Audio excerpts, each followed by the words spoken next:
Bhante, please put it on public. Thank you, Bhante. Yes.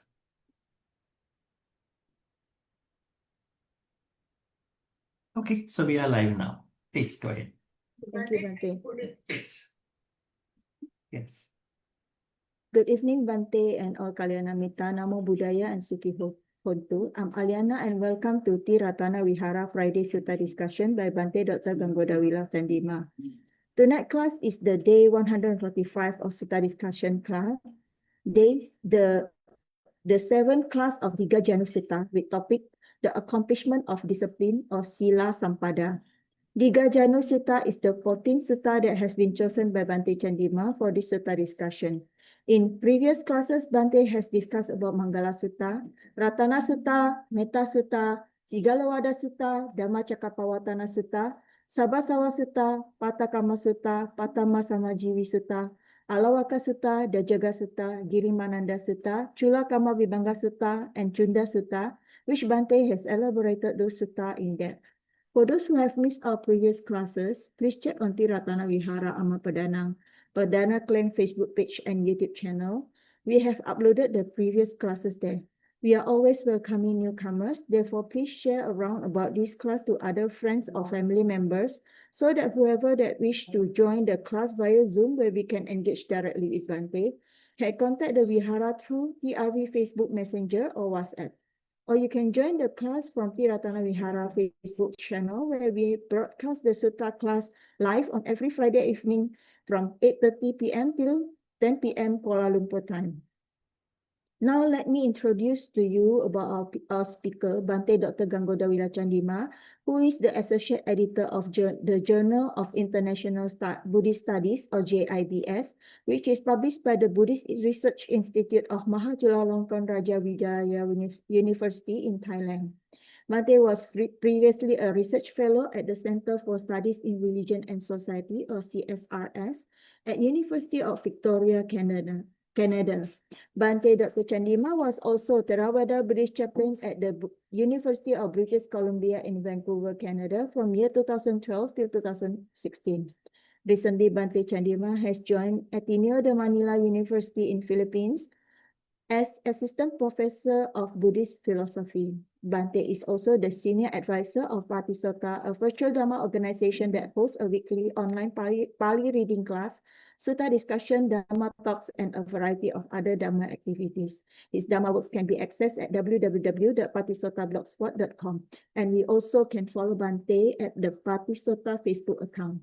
Without further ado, we welcome once again Bhante. As always, thank you very much for the wonderful guidance and teaching. Sadhu, sadhu, sadhu.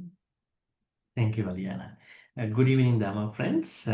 We are going to start off Friday TR Sutta discussions, day 145, by paying respect to the Buddha.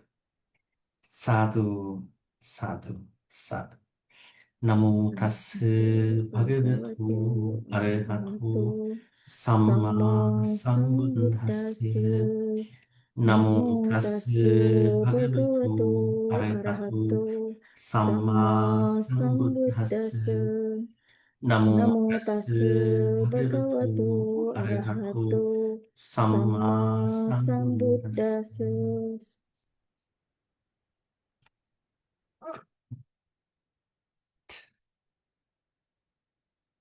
So we have today Aliana, Lim, Margaret, Kelvin, Kim, Barbara, Kim, Katie, TC Lim, Nai Cheng, Fatuma, Melinda, Uchu Wong, June, Jacqueline, J.H. Coles, Santidran, You Only, Suzanne, Margaret Chu, Yo Ichek, Hema, Cindy Yo, Jessica, Corinne, and Kema. Some others might join. So if you look at our last discussion, Friday Sutta discussion, which we had last Friday, we were talking about the first accomplishment that every layperson has to cultivate in his or her life for the next life. What was it? Sutta-Sampadā, right? Sutta-Sampadā means accomplishment of trust with regard to the Buddha, Dhamma, and Sangha. Now, Buddha, Dhamma, Sangha, especially in the sutta, it does not mean Dhamma, Sangha actually. The sutta, Dīghajāṇu Sutta only mentions about Buddha because it's a primary component with regard to trust. And in addition, Dhamma, Sangha, understanding Dhamma, the qualities of the Dhamma and Sangha also very important as a whole. So having an unshaken trust with regard to Buddha, Dhamma, Sangha is the most encouraged level of every Buddhist. If you can remember, yesterday we were talking about somebody called Chitta-Gahapati, householder Chitta, who is the role model, who is one of the role models along with Hattaka of Alavaka. So these two gentlemen were the two male role models, male upasakas actually. Now we see that T.C. Lim is always exhibiting that your upasaka pesala. You see, I mean, when you look at upasakas, they are the two main, according to Buddha, the role models for all upasakas. So upasaka can be a 10 years old child, a male, or maybe a 20 years old, young person, maybe 30 years old man, right? So every upasaka should learn from Chitta-Gahapati and Hattaka of Alavaka in order to improve upasaka qualities. And with regard to the upasika, every female needs to learn from Kujuttara and Nandamata. So these were given in a couple suttas in Samyutta Nikaya. So now here we don't see an upasakas, here we see a young man, Dīghajāṇu. So Dīghajāṇu simply wanted to improve his life. He wanted to succeed in his life. You know, when you want to succeed in your life, you may have to get out of your comfort zone. You have no conflict with opportunities. You simply want to survive. You may have to step out of your comfort zone. And then you may have to try different things. You may not like them initially, but you will like them later on. Maybe the first, second, third days when you came to sutta discussion, you may not catch up with what we are talking, right? What are these information? But later on, you slowly, gradually, you are catching up with what we are talking here, right? So that's why the Buddha talked to Dīghajāṇu the way how he asked the question in his own way. Now today we are going to discuss the second accomplishment which Dīghajāṇu learned from the Buddha, or Vyagapacha learned from the Buddha. What is the second accomplishment he learned? Sīla-sampadā. Sīla-sampadā, accomplishment of discipline. I would call it discipline, because you can call it good conduct, ethics, maybe precepts. Actually, precept is sikha, not sila. So it's better to coin that as discipline. So discipline is highly important, very significant, even before meditation. Why? What kind of discipline does the Buddha expect lay people to make their life better? You know, every place has ethics. Every situation has connections to ethics, right? But here we understand discipline. The Pali word is sila. And what is the sila for a layperson? The sila for the layperson is pancha-sila, right? 5 precepts, right? Pancha-sila. Now, Pancha-sila, is Pancha-sila an original teaching of the Buddha, or was it pre-Buddhist? It was pre-Buddhist, right? But there are ways how the Buddha interpreted 5 precepts in his own way, especially when it comes to Panatipata, the first precept, and almost all precepts. So let us first take a look at this sīla-sampadā, which all of you need to practice in order for you to be reborn in a better place until you attain Nibbana. And then to make your life better here and after. Let's take a look here.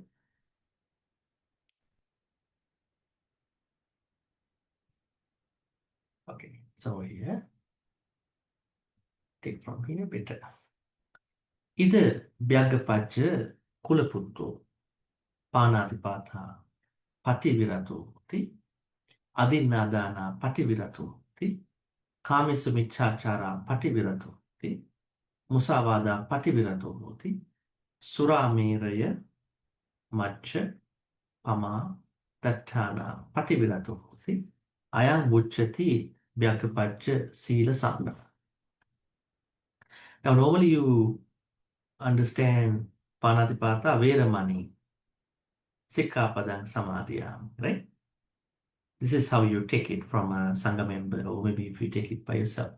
Adinadana Veramani Sikkhapadang Samadhiyam. Kāmasamiccāchāra Veramani Sikkhapadang Samadhiyam. Musavada Veramani Sikkhapadang Samadhiyam. Suramere Majjapama Dattana Veramani Sikkhapadang Samadhiyam. But now we see that here it was given as Pativirato Hoti. Pativirato Hoti. This is given in the past participle, Pali past participle. That means Buddha is looking at someone who is already overcome from this particular precept. And what are these precepts? See again. It is when a gentleman or lady refrains from killing living beings, stealing, engaging in sexual misconduct, lying, or consuming intoxicants that cloud the mind. This is the accomplishment of discipline.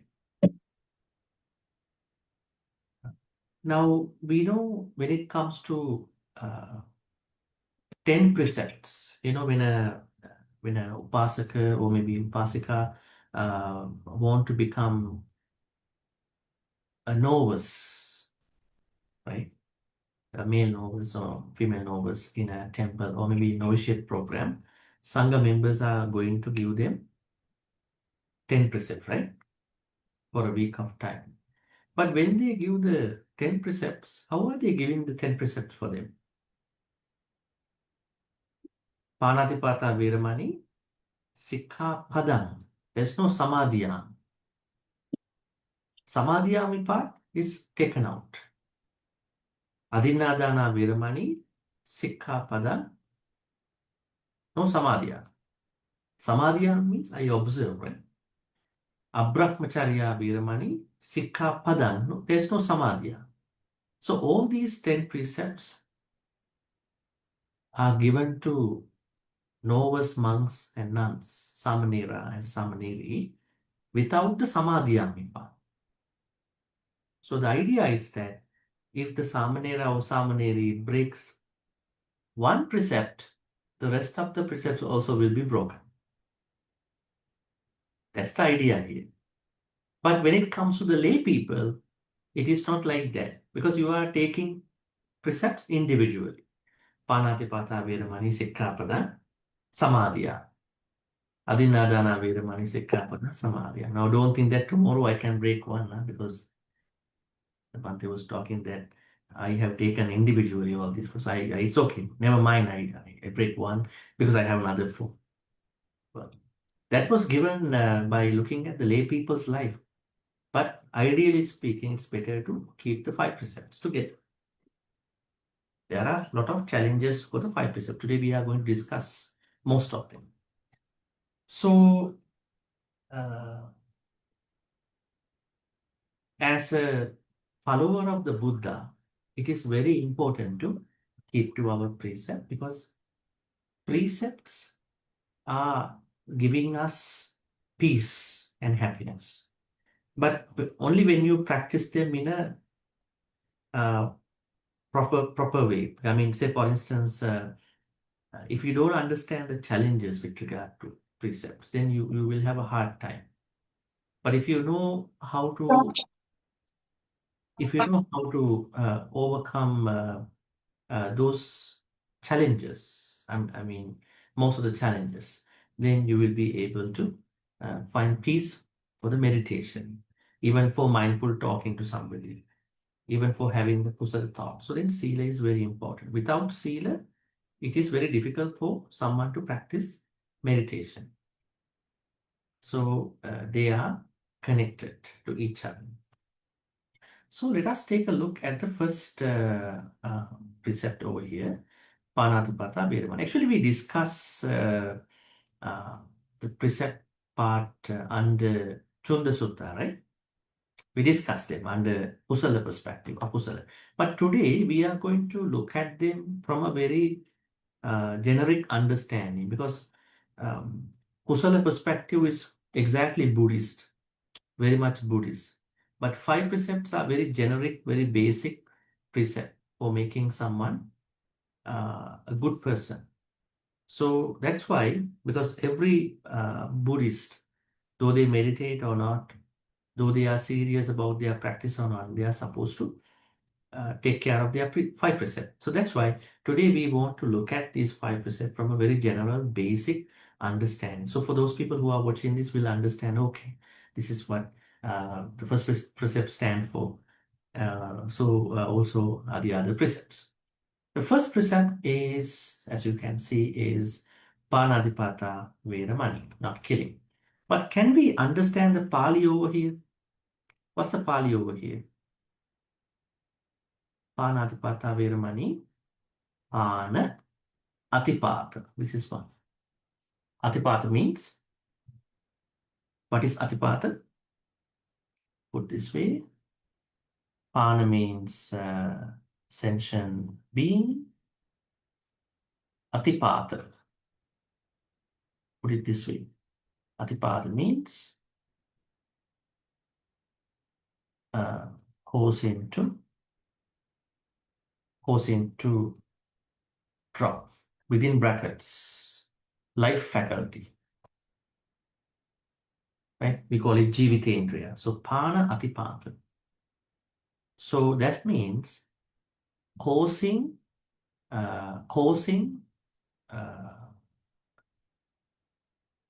someone's, I would say, sentient beings' life faculty to drop. If you are supporting, or if you are doing by yourself, maybe if you are causing someone's vitality in Jivitendriya to drop, that means you are breaking the first precept. That's the idea. What is this life faculty? Jivitendriya. This is the Abhidhamma word that is mentioned in the Abhidhamma. Life faculty means this is what we call as life. Right? Now you say, I don't know how long will I live. That lifespan is what we call by Jivitendriya.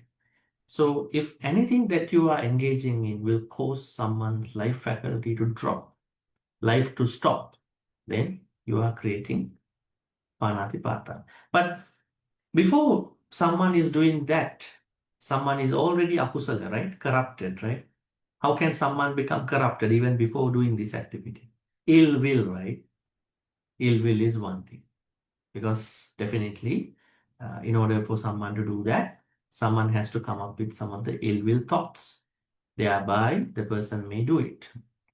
But there are so many, moral gray zones. What are they? Moral gray zone, not moral zones. If there are moral zones, yes, there are. It's very easy for us to practice sila. But there are moral gray zones. Gray zones means, I would say, moral blind spots. Now, when you drive, you can't see some of the places of your vehicle, right? Depending on where you are looking at. That's why it's always asked drivers to do a shoulder check, right? You can only see certain places of your car, behind and on the side. But there are certain places, they call them as blind spots. That means you can't see those places, and maybe you are closer to another vehicle, maybe some other vehicles are very closer to your vehicle. In the same way, there are moral blind spots or gray zones. These are the things that we have to learn with regard to taking care of our precepts. Say, I would give you some rough example: euthanasia, abortion, how to deal with insects, lab experimentation, right? There are so many moral gray zones which we have to look at carefully. How to practice first precept while we are in those situations. Because otherwise, theory-wise, it's a very good branded idea, right? Okay, from tonight, we are very careful. We're not going to kill any sentient being, even an ant. How practical is that? May I know? There are problems with regard to practicality, right? Very good idea. Right? From tonight, we are very careful. We are not even step on into any tiny creatures. Very nice. But practically speaking, what are the problems at stake in that thought? We have discussed those kind of things. So now we understand Panatipata means causing someone's life faculty drop is Panatipata. But see, challenges. Can say respecting life is more urgent than ever in an age of ecological collapse, industrial farming, global violence, and ego. To not kill is to affirm the sanctity of life and resist cultures of disposability. What are the challenges? Let us take a look. Industrial food systems. See. Normalize mass slaughter. Can we talk about industrial food system? What is this? When you go to the market tomorrow morning, what if that the food that you are looking for is not available in that particular shop? Will you be happy, or will you, maybe if you have another place to go, you'll be okay for you. But you are looking for a certain branded product, maybe some vegetables. You are not happy, right? Because you don't want to drive another 2-3 kilometers for that particular item. So you want them to be in the particular store. That means somebody has to provide all that. Shop has to get ready for giving to you. That means behind this system, there must have been a certain mechanism that must have worked out before you go. So industrial farm, right? It applies to all the daily items that someone is going to buy. So the issue is that now, say for instance, someone is going to buy meat, fish. They are very perishable items. So how are the industrial farming people getting ready for selling these things? So they may have to kill extra beings at that point, right? So because of this demanding system, maybe this didn't happen long time ago. That's why earlier there was an idea when you go to a meat shop in ancient time in Asia, they kill the animal depending on the demand. But if you go to the West, they kill the animals through machines, right? So, but now we understand because of the demand that customers are expecting, industrial farming culture has to perhaps slaughter animals, maybe slaughter more animals, maybe they may have to produce extra items for the customers. So this is something that some of the animal rights organizations are talking. This industrial farming kills a lot of animals. Perhaps this demand is not accurate at some. So, but what I'm trying to say is that this is one thing as Buddhists that we are supposed to be aware. This is indirectly motivating. And other things, deforestation, factory harming. What about, every country is going through this issue. They will, on one side, they have to take care of the environment, right? On the other hand, they want to plan for the economy. So what will they have to go through? They may have to cut trees. They may have to go for bigger plans, bigger projects, right?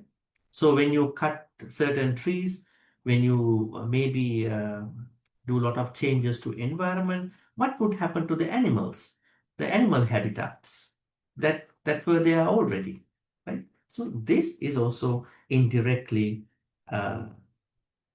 giving us an idea about what would happen to Panatipata precept with regard to what's happening in the world. Insect issues, this is a very much discussed issue with regard to everything. And Buddhism is asking us to find out skillful, non-lethal methods such as catch and release, nets. I mean, this is not always the best thing, right? You can't even catch 100 rats. If there are 100 rats in your house, maybe so many cockroaches, mosquitoes, but still we are looking at if it is possible to remove them safe. We don't have to keep, do something bad for those animals. But at the same time, Buddha is asking us to be responsible people. At night, you eat something, you are lazy, you don't want to wash your cups and plates, you leave it onto the sink. By the morning, you see lots of ants are around. And in the morning, you are so rushing to work, you just rinse those plates, wash those plates in a very rushing time. And then you will kill all those tiny ants. So where is the problem? Is it the problem of the ants? Or is it your problem, your negligence? If you had washed those cups and plates, maybe what about you are not cleaning your garbage every night? I don't know how it is working for everybody. You are keeping a lot of garbage bags in your house. And then what will happen? A lot of garbage bags have a lot of organic items. These organic items invite tiny insects into your house, right? So that means if we can be a little bit organized, we can practice precepts better. We can create better karma. Not that you are not responsible and all these tiny creatures are coming and then you say, I have no choice. The Buddhist way is that look at what you can do by being responsible, even when it comes to insects. But what if that now you have passed the non-lethal items, right? So you can't handle those animals. So what would you do at that point? Let's say your house is full of cockroaches and you can't catch them, everywhere. You catch one cockroach and another cockroach coming from behind. Now what to do? So many cockroaches. You can't do that, right? How to practice metta to cockroaches now, right? You sit down and then let all the cockroaches come out, flare up. I don't think that's a good idea, right? They don't know what's going on too, right? Pest control. Right? Pest control. Yeah, you may have to go to pest control, but you know what will happen when the pest control people come to your house? Or die. That's not nice, right? So why are we not going to be responsible? So we will do our level best to protect, do take the initiatives, but if we could not make that happen, maybe there are certain conditions you may not be able to overcome. At that point, we have no choice, right? But anyways, I'm sure that we can prevent a lot of such situations, right? Except a couple of inevitable, unavoidable situations. We can live in a way that we don't want to harm anybody, especially even a tiny ant. Because the commentary to Ratana Sutta, this very beautiful Ratana Sutta says, when someone is a Sotapanna is very scared even to kill an ant. Not that ant is a very big animal, right? Now in Venerable Buddha Gosha, the one who did the commentaries to all these Nikayas, in one of his commentaries he saying, killing an elephant is more akusala than killing a small animal. But this is not the idea in the early Buddhism. The problem is not how big or how small is the animal. The problem is your intention to kill the animal. That is the problem. Even if you take stealing, if you take 1 ringgit, be 100 ringgit. The problem is not how much ringgit. Your intention to steal. That is the problem. Buddhism is always going by how much akusala thoughts you have with regard to the akusala. So anyways, coming back to first precept, let us be more responsible in a nice way. Don't become very panic. Don't become very paranoid. Just be responsible. That is our part to do. So then we can find better solutions for insects. Lab experimentation. This is a very interesting one, right? what is going on with regard to lab experimentations? Can a Buddhist work in a lab where there are animals are used for vivisection? Maybe animals are going to be used as guinea pigs in the labs. What is the Buddhist attitude with regard to having animals in a lab? What is their purpose actually? Their purpose is bringing greater good for the humanity. But simply because of that, we cannot endorse killing an animal, killing a monkey, killing a dog, killing other animals. That's not nice. But the thing is that their earlier purpose was to save 100,000 million humans. Think about finding metformin for the diabetic patients, maybe finding penicillin or any other medication for looking for larger, greater good. That is how we look at it. But nowadays, animal rights organizations are really concerned about these things. They're actually talking about these things. They are even saying that let us find out products that were not that were found out by not testing on animals. See, you buy some anti-aging, maybe cosmetic things. They are mentioning that this was not tested on animals.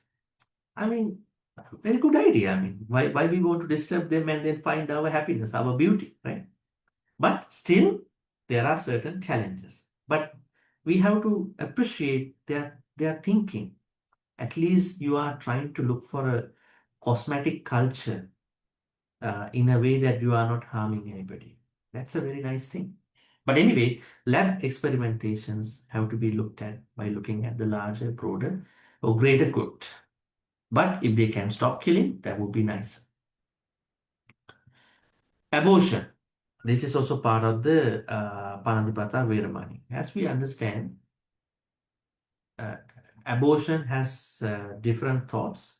I think we understand that what if someone was raped at that point?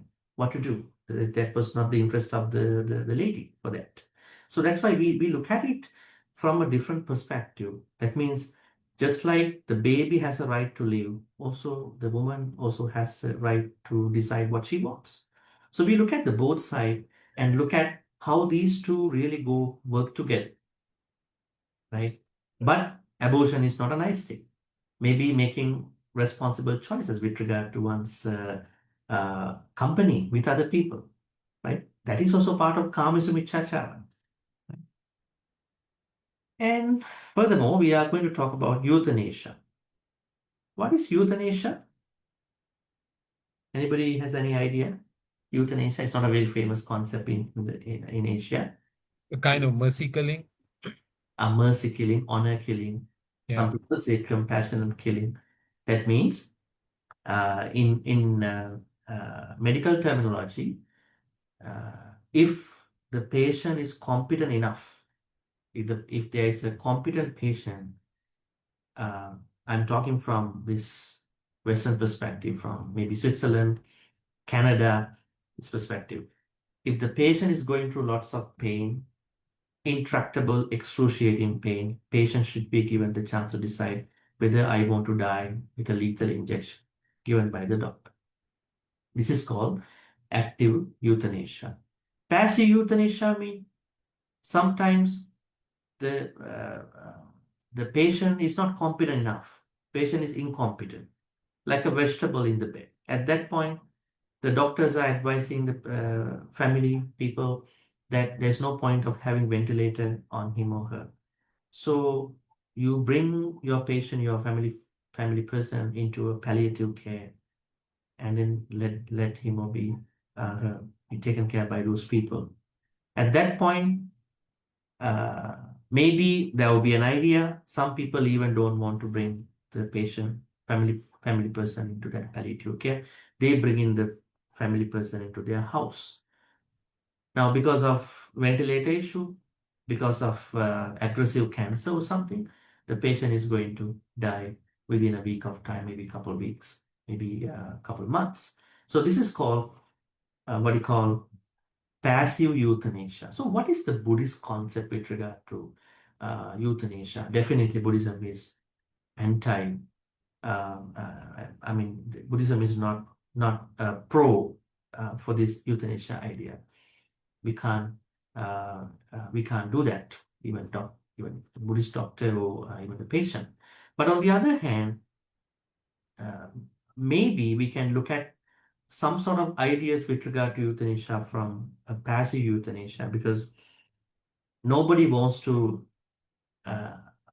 decide that our friends, our families should be dead simply because they are having pain.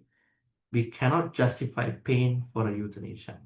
Rather, we will take care of him or her until the last day. But because there are no treatments, we know he or she is going to die. What to do? But till he or she is going to die, because we know human life is so precious, we're going to take care of that person. That could be a good idea. But then this idea could be a form of passive euthanasia. But the thing is that nobody wants him or her to die. Even the doctors are saying you're going to die in 3 months. We don't want him or her to die. We will take the good care of this person. So the Buddhist idea with regard to euthanasia is, Buddhism is not encouraging the idea. And what are the other things? Woe. What is the Buddhist idea with regard to woe? Buddhism always asks countries, political parties, tribes to de-escalate, come for the solutions, come for the tables, discuss peacefully. And when Shakyans and Kaulians were going to fight each other, I think 2 times. 2 times Buddha went in between, because Kaulians were his wife's side and Shakyans were his father's side. Also, Kaulians are of his mother's side too. He wanted them to de-escalate in the war. War is not the solution. But anyways, because of different conditions, even today we see countries are going for war. But that's not the Buddhist idea. Buddhism does not encourage war, rather to discuss through constructive ways, peaceful ways is the thing. So there's no argument for that. And technology, right?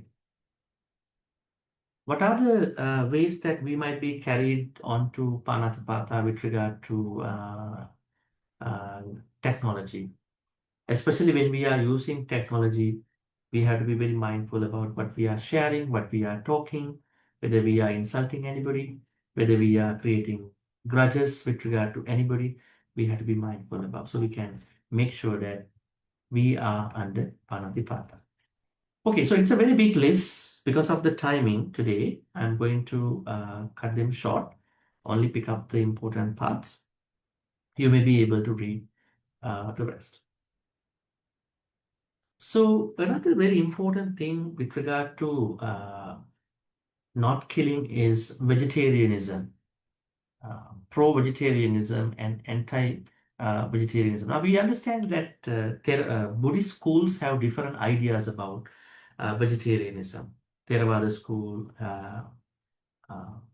school says in many suttas, including Jivaka Sutta, and with regard to Vinaya, that meat eating is allowed. But Mahayana Buddhism is strictly forbidding monks and nuns and devotees to eat meat and fish. The argument is that these animals could be your mother or father. And Tibet Buddhism, they are semi-vegetarians in a way, because they are living in Himalaya plateau, so they don't have enough vegetables to eat, so they are consuming on that. So in that discourse, it is a personal choice to understand that, but becoming a vegetarian is always a nice thing if it is possible. But there may be some issues with regard to practical challenges. But you don't have to mix the vegetarianism idea with Panatipata. You have to understand the conditions with regard to that. All right. So what can we do to take care of our first precept? Preventative wisdom. May I know what is preventative wisdom? We all are supposed to become wise. What is this preventative wisdom? Have you heard this term in medical science? Preventative medicine? Yeah, Bhante, possible that not to kill. I mean, if possible, we try to ensure that whatever we do, they're not harming. Not harming. I'm asking in general, what is this preventative wisdom with regard to anything we are doing? In health science, we know there are a lot of things we can do to prevent diseases coming to us. Fitness, mental health, right? And there are many things that we can do. In the same way, Buddhism is asking us to do a lot of things before the problem arises. That is called preventative wisdom. Just like the example I gave you with regard to the insects. Let's say you are not responsible.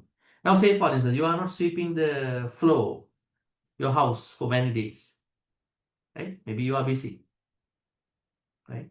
Think about someone is not cleaning the house for many days. What would happen in a couple of days? Certain ants are going to come into these places, right? Now, when many ants are coming, what to do now? Maybe we can just move them to the side. But the problem, where is the problem? Problem is the householder's inability to clean the house, right? That's why if we can be responsible a little bit in our practice, we can avoid akusala moments, akusala situations. So I would call it as preventative wisdom, not just the wisdom. Wisdom, we have lots of wisdom we can use as to prevent any akusala situation to arise. Not even that. What are the other things? Mindful accountability. Definitely we are accountable with regard to what we are doing. Right? There are a lot of things we can do. Say for instance, most of them are coming towards compassion part. Right? This is a very interesting one. Shift the question from can I avoid killing entirely or to how can I reduce suffering in every choice I make? Sometimes things are very challenging to us. At that point, we are looking at how to minimize this issue. How can I minimize the suffering of other sentient beings, right? So this is panatipata. So every lay person is asked to take care of this precept in the first place. Second, adinadana, not stealing. Stealing is not even stealing material stuff. In a global economy, theft extends beyond burglary, includes stealing time, energy, emotions, exploiting, hoarding, and systematic inequality. So let us talk about this part. Have you ever thought about stealing someone's time, stealing someone's emotions, stealing someone's energy? Of course, we know the other part. We are not supposed to steal other people's material stuff. What about stealing other people's time, energy, their emotions? Is it possible to steal other people's stuff, other people's emotional stuff? How? You were silent almost for 20 minutes, so maybe I would like you to voice something. How do people steal energy, emotions, those kind of stuff? Time. How do they do? Not being Bhante? punctual, late, Yeah, steal late. time. For emotion will be say something that they are not happy and they don't like to listen to. Now, say for instance, you are very good with somebody, and then suddenly you, being very unmindful, you say a very bad word to that person. And now because of the bad word, that person cannot work the whole day. Now what you are doing, you are stealing that person's 7, 8, 9 hours of the whole day. And the person is thinking, why he talked to me like this? Why she talked to me like this? Now my whole day is gone. I can't concentrate myself. Spoil my day. What did you do? You stole his time, that time. This is one very simple example. Be very careful when you talk, because you might destroy their day. That's one thing. Another example. With regard to stealing, punctuality is one thing. Definitely, we understand. We should not take other people's time. Let us be responsible for, unless there is an emergency, let us try. There's no harm not to be punctual. I mean, by being punctual. Any other example? Decision-making, right? Energy vampires, yeah. Needy, clingy persons, yes. Yes, energy vampires.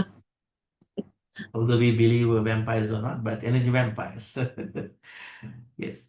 Yeah, so then stealing is not even material thing. Stealing also includes stealing other people's emotions, their time.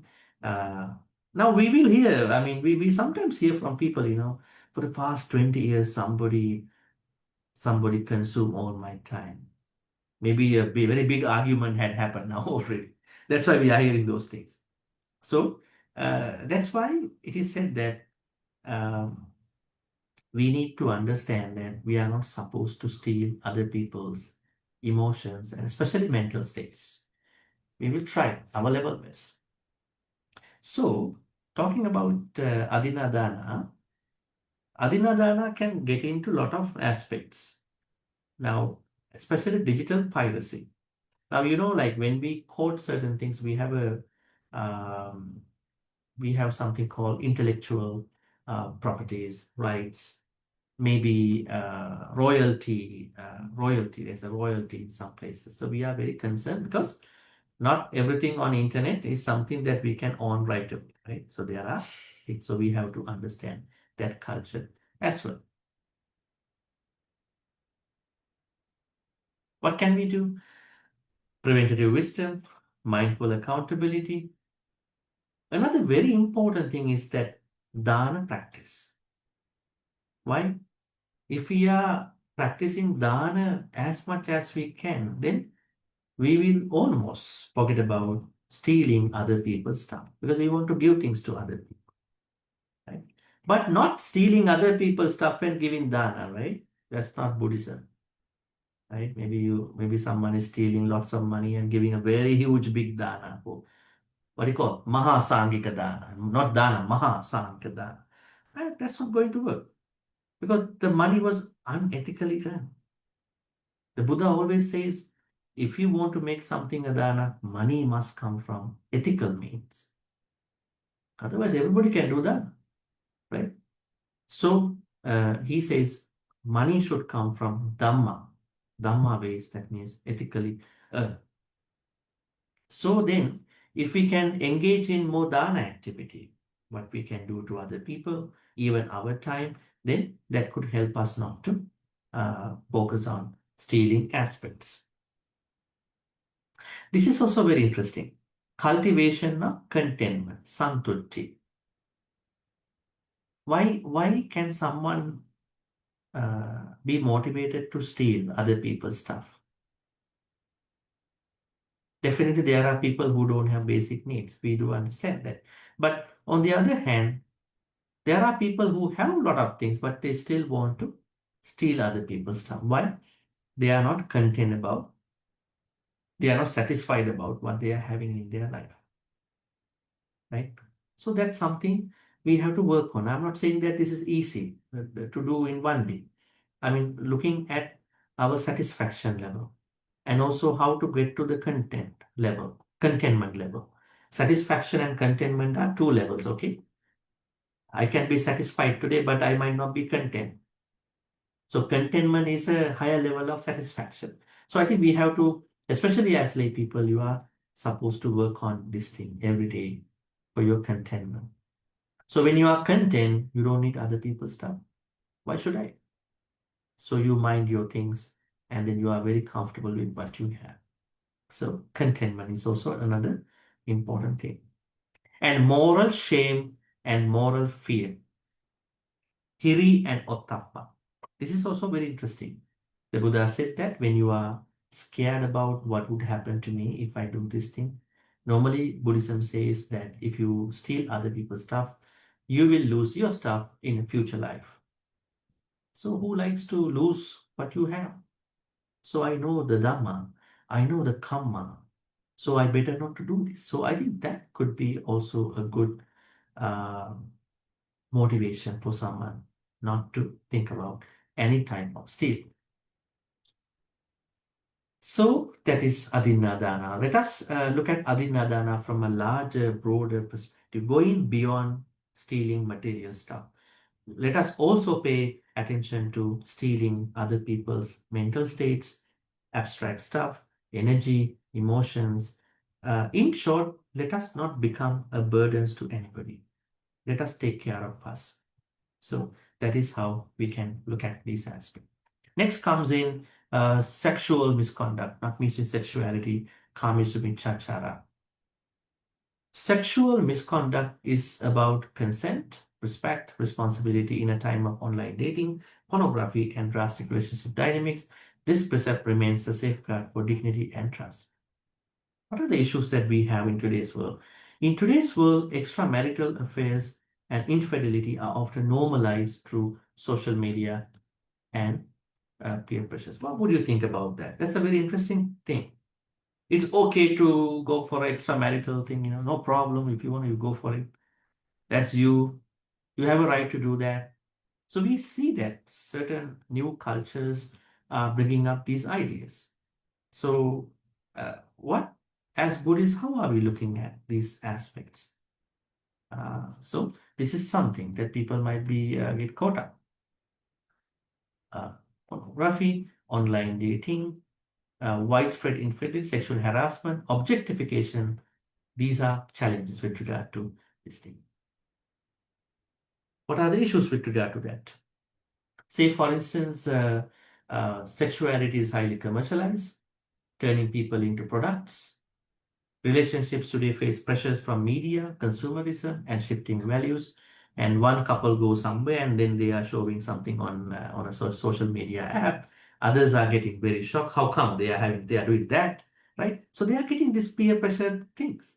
So how are they looking at their own life? Maybe they just appreciate, okay, good for you. Maybe not for us, right? Good for them. And how are they going to understand these dynamics with regard to what they are seeing, right? Solutions. Again, preventative wisdom, trying to understand what to do, being accountable for one's relationships, loyalty, respect,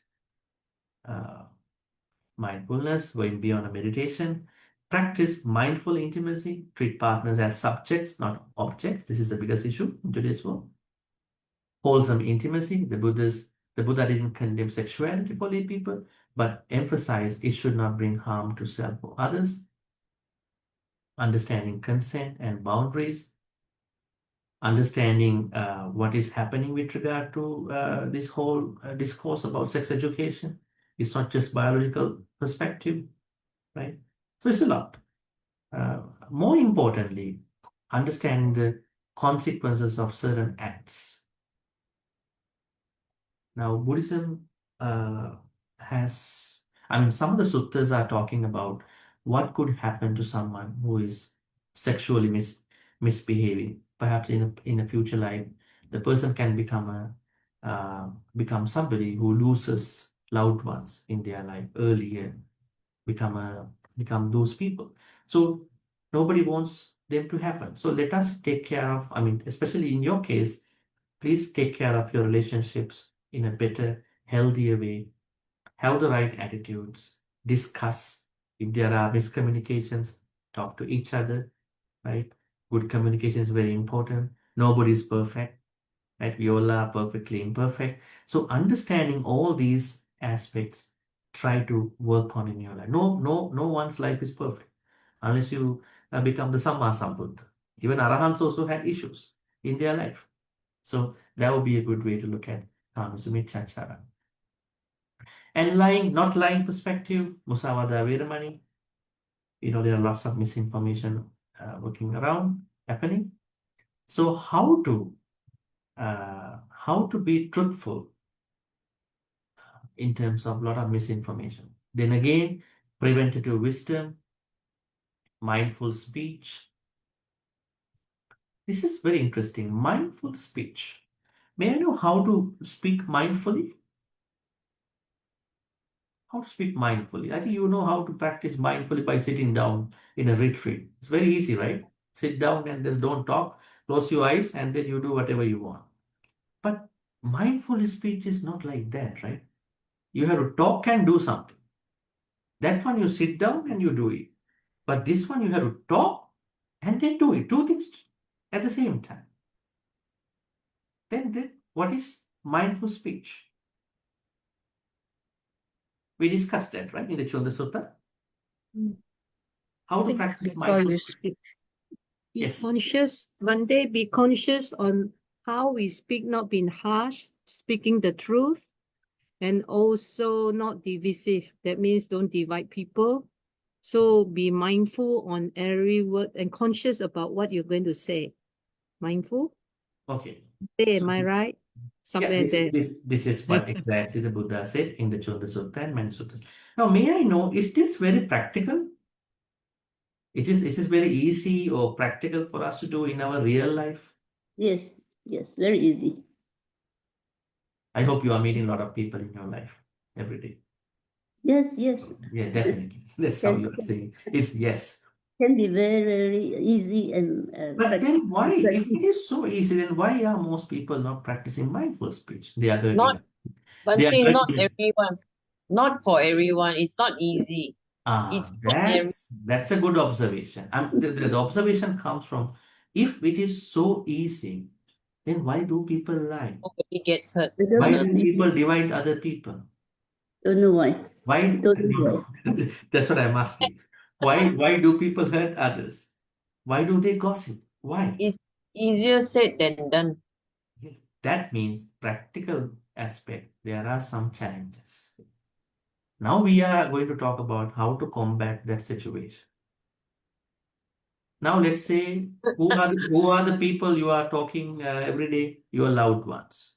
Speak less. Right? Your loved ones. Right? Keep Yeah, your mouth that's a kind of an idea, but not you cannot stop talking always, right? You have to talk to people, right? keep our mouth shut. You can't stay silent all the time. Gong to, cho to. Yes, yes. Sorry, I say some Chinese words. Difficult to translate. It is Yes. so. Please, Barbara, please. The more you talk, the more mistakes you make. That you make. Yeah. Okay, that's a very good observation. I mean, we have to what do you call reduce. We have to reduce our speaking moments. Yeah, I yeah. mean, it doesn't mean we have to stay silent. That is also creating some misunderstanding, right? And the people who you know, they might think, until yesterday you were talking every day, but now you became quiet. What happened to you? Something wrong with you, right? Maybe you are insulting me by not talking to me, right? So that means what we need to do is that we will have to talk in moderation. Earlier, you talked for everything. When someone says about something, you want to add your version. Wait, Uh, what happened? Yeah, I think Brother Lim's script. So earlier you wanted to comment on everybody's perspective, everybody's point, but later on you didn't think that you wanted to comment on it. You slightly reduce the frequency you want to add. Maybe you listen to them. Okay, yeah. That's a good thing, right? But because you don't add that much of your version, so then you know the conversation is good, you are truthful. What about dividing? Think about the nature behind people who are dividing other people. Say something to one person, say another thing to another person, and then the person is going to be watching what they are doing happily. See, those two people are clashing each other now. This is a good idea. It's a very bad idea, right? So then why are they doing it? Maybe they are jealous. That person is jealous. Maybe the person has been doing this as a habit. So now we are telling those people, you have to break free this habit. This is not a good one. You are not practicing mindful speech. So next time, you look for the happiness of other people, mudita, right? And as you said earlier, when you keep talking excessively, when you are very talkative a lot, then you will, you know how you end up at the end, you will break people and end up that speech. You keep talking, and then you will lie, and then you will end up by breaking other people because you have no vocabulary to talk about anything.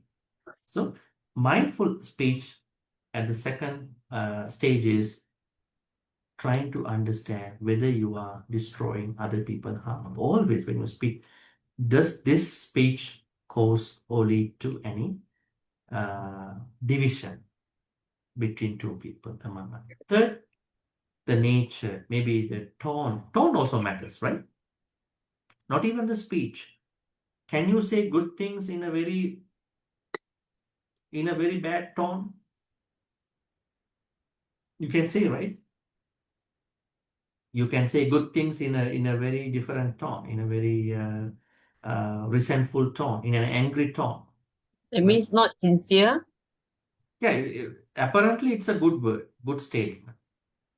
Think about you are telling someone, food is ready, right? Lunch is ready. You can say this word in a different tone, right? And the person knows, you are angry. You are angry, but you said the right word, but you are angry. Yes. Now, this Yes. is the problem. It is Sarcastic. not, sarcastically. Angry voice, angry tone. Lunch is ready, go and have your lunch.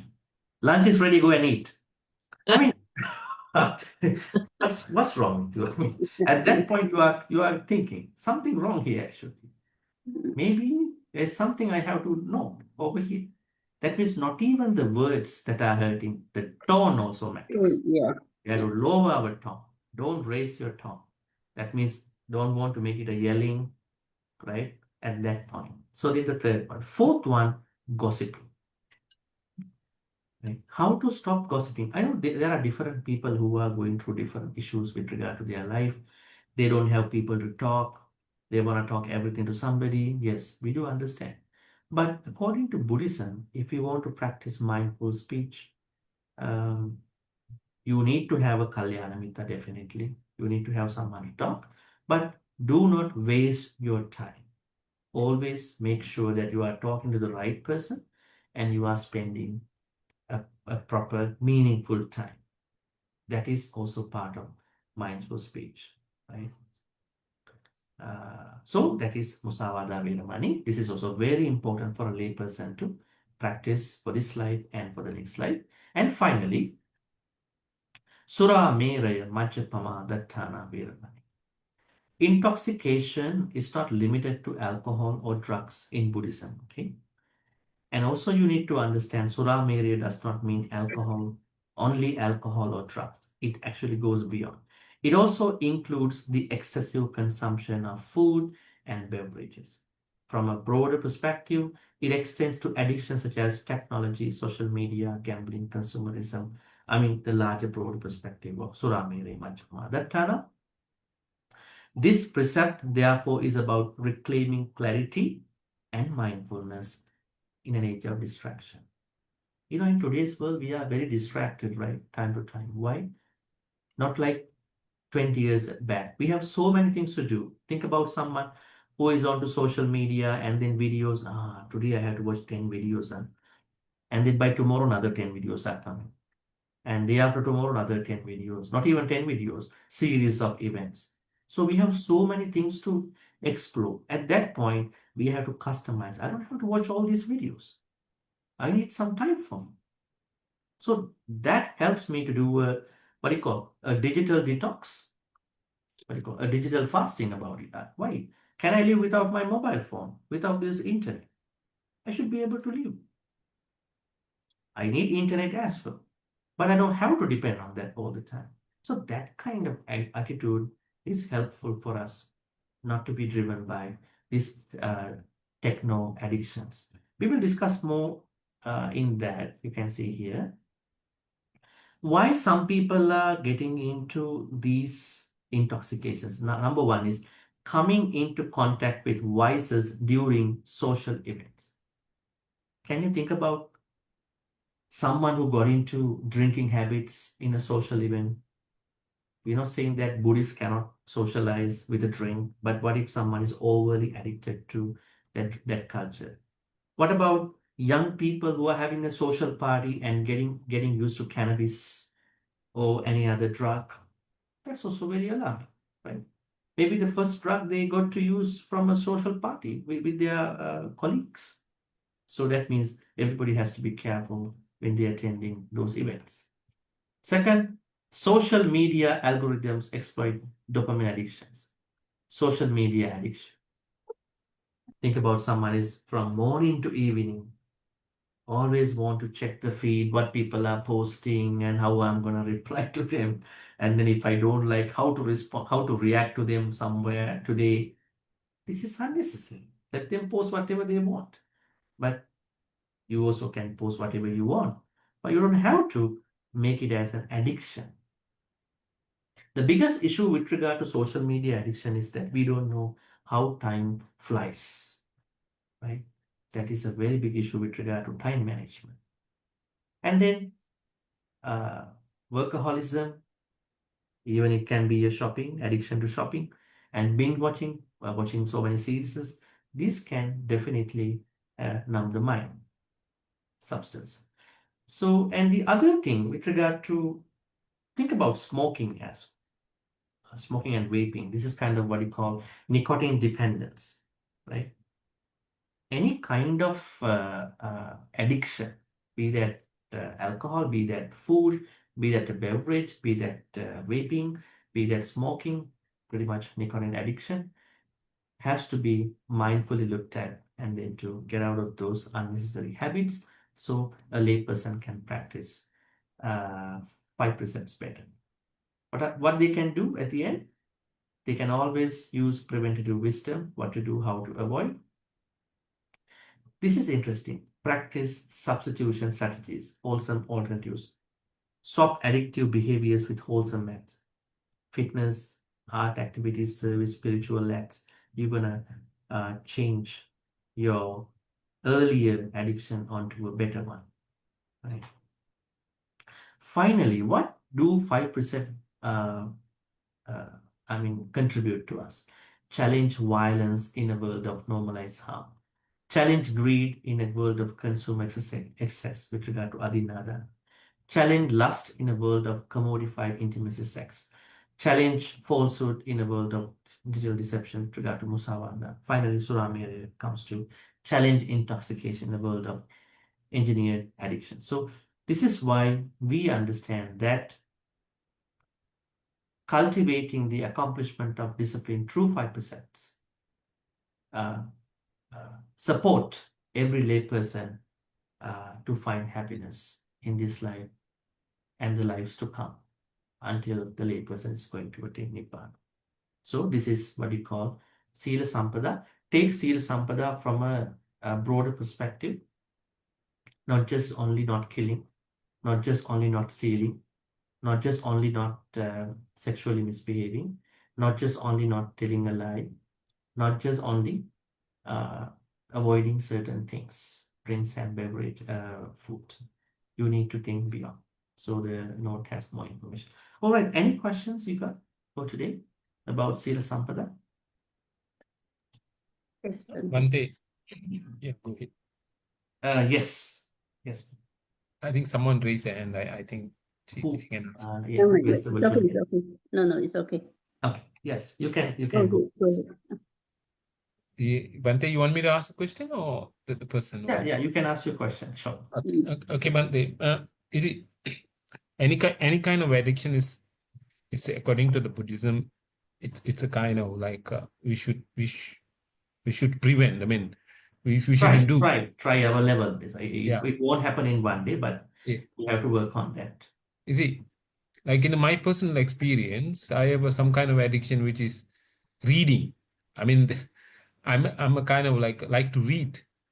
I mean, I like to read the papers, research papers, like to read books, all kind of books.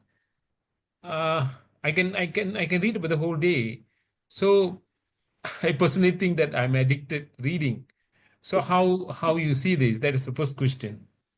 So Yeah. the second question is, using animal for hard labor and gaming. How we perceive this? Because why?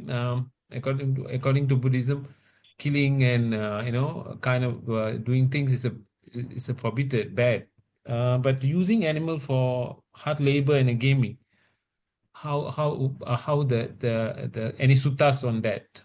Yeah, definitely. Torturing animals. Yeah, Right? So exactly. definitely it's discouraged. Although it is happening in the gambling industry and all that, but it's discouraged. A Buddhist is not supposed to engage in that. Okay, first question is that you observed that you have been addicted to reading. So then it is very good. It's very good that you found out you are addicted to that. But the problem is there are people who are reading books while walking. That's interesting, huh? Have you seen someone like that? Reading the Yeah. book and walking, Yeah. right?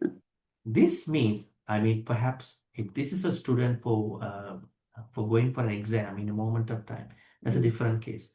But what will happen to you while you are reading, you are walking? Are you walking properly? You might perhaps stumble onto a certain thing. You might fall down. I think that is when that particular habit called reading has gone into a certain addiction. Now, what you need to do is that you have to explore what are the other habits you can do that you like, that you can do, that you can engage. Reading is not the only thing, right? There are so many good things you can do. You can maybe you have to reduce the time and then try to, maybe you are looking for something by reading, right? Certain ideas or something. Maybe you can change into some other ways to gain the knowledge. But addiction to anything is a problem. If you addict to even the Dhamma, it is also a problem. Don't addict to even the Dhamma. So I normally call those people as you are now Dhammaholic. Don't be Dhammaholic, just like being chocoholic, chocolates. Because you use the Dhamma to understand your life. You should spend a normal life, just like other people. Whenever you want to learn, you learn and you practice. But what if you are thinking for the whole 24 hours you want to learn Dhamma and all that? That is a bit too much. So it's better to streamline whatever we do, maybe eating habits, maybe our hobbies and all that. Because the Buddha told us everything must be done, every ethical thing must be done in moderation. Moderation is what we have to find out. So reading is not a bad habit, but find the moderation in that habit. That is better. Thank you, Bhante. Yes. It's very good that you observe that you are addicted. That not a lot of addicted people can come to that level. They think still it is good. All right. Yeah, Any other Bhante. questions? Yeah. Yes. Bhante, coming back to the non-killing, most of the animals or insects have their own predators. So I always feel very happy if I see a spider or two or some lizards in my house, because they're going to eat up the mosquitoes and the ants. Not that I'm very happy that they eat up the animals and they kill, but it's a natural phenomena. Yeah, predator-prey model. Call it. Yeah, Predator-prey predator. model. But don't be happy for that. You don't have to be happy for that. Yeah, no, I'm not happy. I want to there won't be killing by humans, which is not good attitude, I know, but it's just that it's natural, and you cannot stop the spider from eating insect on the wall, or a lizard coming down to the floor and quickly catch an insect. Sometimes you watch them and they do that. So in the jungle, it's the same thing. The python, all that will have their own predators, even tiger. Well, So that's a good observation. Normally, we understand, we see ecological balance, right? This is yes. where hunter-gatherers, or maybe predator-prey model happens. But Mm. our question is not what is happening in the jungle or forest. Our question is what's happening in my house, Yeah, right? I know. Mm. That's the problem. We are worried about the jungle. There are a lot of Mm, things mm, happening, and mm. we Yeah, simply yeah. say, nature. Mm. Yes, nature. No, that's example I'm giving. Yeah, but here, when it example. comes to a house, Yeah. think about how to clean the cobwebs, right? This is a good idea. Maybe Yeah. keeping the house clean and tidy is a very good thing. So then Yeah. there are no spiders and no other And preys for the spiders. This is a good idea. Otherwise, what will happen? Every time you sit down in your nice cozy chair, you see spiders are aiming on those tiny. That's a akusala scene, I mean, if you sit down nicely in no, that no, house seat or cozy chair, oh, a lot of spiders are waiting now. Is that a good scene? no. Yeah. So better to clean as much as possible Mm, earlier without harming these animals. Yeah. Mm, That is preventative wisdom. This is what we learned. mm. Not wisdom. Wisdom means that you are practicing meditation, cultivating dana, but there are things you can do to get that wisdom. We call preventative medicine, just like preventative medicine, not medicine. Yeah. Other questions? We can take one more question and then we will wrap this up. Yeah, I do preventive prevention by gauzing up the whole house, so no rats or cockroaches to come into the house. Yeah, they cannot. Yeah, it's good. So Mm. that's a very good thing.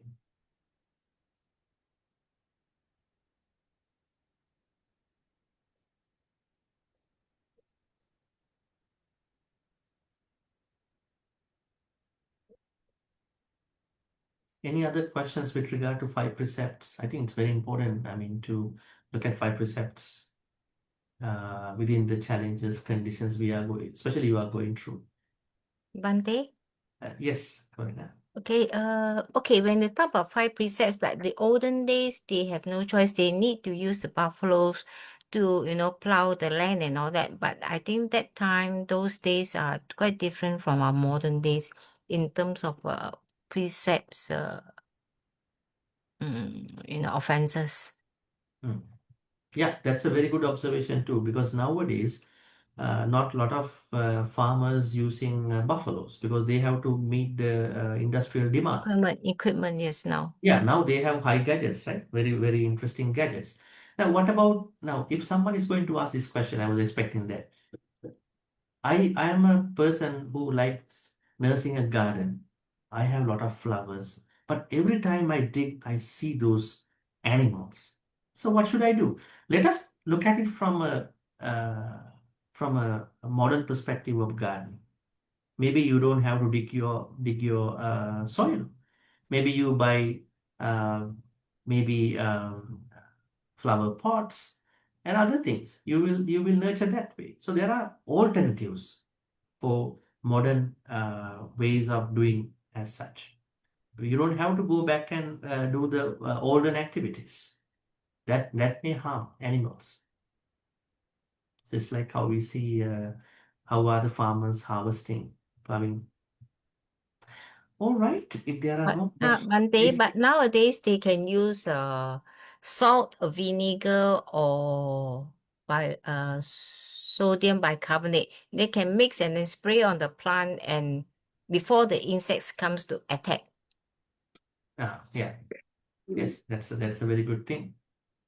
Yeah, that's what I do. Now think about, you have a Bodhi tree. The Bodhi tree has a lot of Ants. angels, right? Yeah. Bodhi tree, especially when you buy flowers, when you put flowers, some of the bacteria from the flowers you place in the altar will go to the Bodhi tree. And you see the Bodhi tree, Bodhi leaves, not in many places, they are affected. So what to do?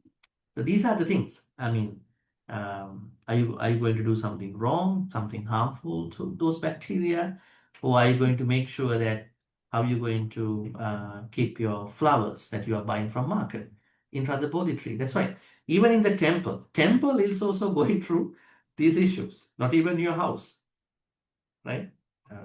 Temple is not free from mosquitoes. Temple is not free from cockroaches, rats. They also have to think about how to take care of our temple premise by giving an example to devotees, lay people in handling their houses, right? So anyways, so I hope that you will find out alternatives. I think the main thing what I suggest is that let us be responsible. We will then minimize these challenging moments in our life. That is the most important suggestion. All right, so with that, we are going to wrap this up at this point, the discussion. May all the good karmas we've been making today by learning about sīla-sampadā be transferred to all departed ones who passed away in the name of all of us. May they be well and happy. May they attain the supreme bliss of Nibbana. Sadhu, sadhu, sadhu.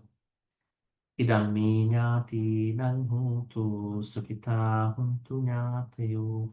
Idam me ñāti nang huntu sukita huntu ñātayo. Idam me ñāti nang huntu sukita huntu ñātayo. May Deva-Naga Mahindika receive all these good karmas. May they be well and happy. May they protect and bless all of you, your family members, for good health, quality of life, prosperity, safety, and happiness. May Deva-Naga Mahindika attain the supreme bliss of Nibbana. Sadhu, sadhu, sadhu. Ettavata amhehe sambatang punya sampadang sabbe deva anumodantu sabba sampatti siddhya. Ettavata amhehe sambatang punya sampadang sabbe bhuta anumodantu sabba sampatti siddhya. Ettavata amhehe sambatang punya sampadang sabbe satta anumodantu sabba sampatti siddhya.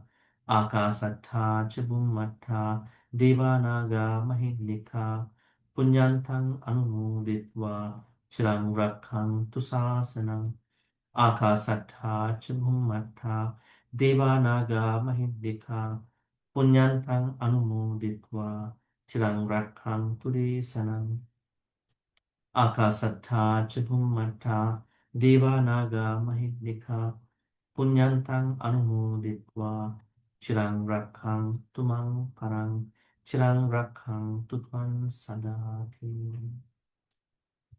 Moving on to the Dhammavish, may we be surrounded with more Kalyana Mittas, and at the same time may we become Kalyana Mittas to as many sentient beings as we meet in this samsaric life till we attain Nibbana.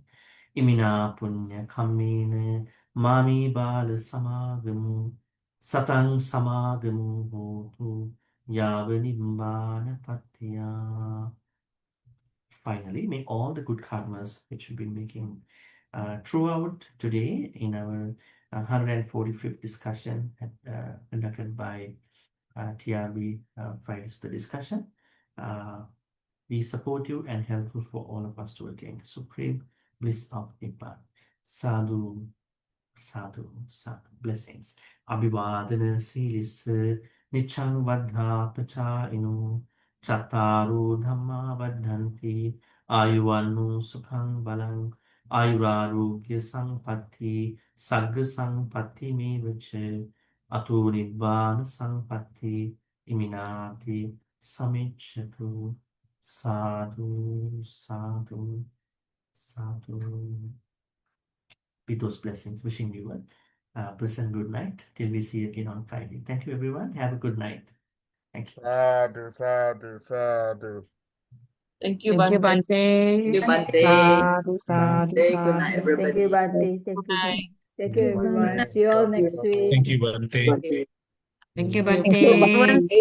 Sadhu, everyone sadhu, saranai, sadhu. Bhante. Awesome, right? Thank Have you. a good Good weekend, night, everybody. everybody. Bye-bye. Take care. Yeah. Have a nice weekend. Have a long weekend. Happy Merdeka. Fly the flag.